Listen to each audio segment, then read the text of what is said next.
निवडणुका होतात, युनियनमध्ये निवडणुका झाल्या ते वावगं नाही.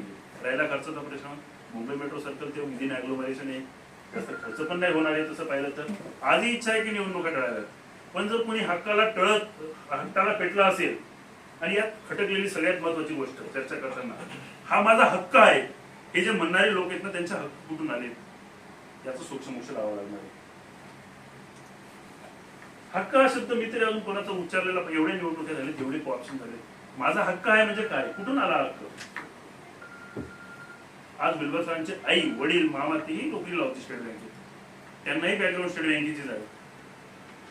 मी 12-13 वर्ष सेवा केल्यानंतर जनरल सेक्रेटरी झालो, त्यांची तर 26 वर्ष ऑलरेडी झालेली आहे. एक्सपिरियन्स आहे, विविध पदांवर काम करण्याचा अनुभव आहे.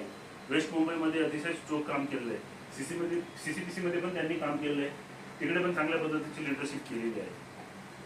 आणि राहिला प्रचाराचा भाग, तो तुम्हाला सगळ्यांना करावा लागेल, कारण आजचा काळ असा आहे, किती जरी चांगलं काम केलं ना, लोकांना ते परत आठवण करून द्यावं लागतं, सांगावं लागतं. जसं मी मगाशी पण उदाहरण दिलं की राज्य सरकारच्या जेव्हा निवडणुका झाल्या त्यांना सांगावं लागलं की आम्ही समृद्धी हायवे बांधला, आम्ही अटल सेतू बांधला. लोकांना दिसत नाही का, पण ते सांगावं लागतं, होर्डिंग लावायला लागतात.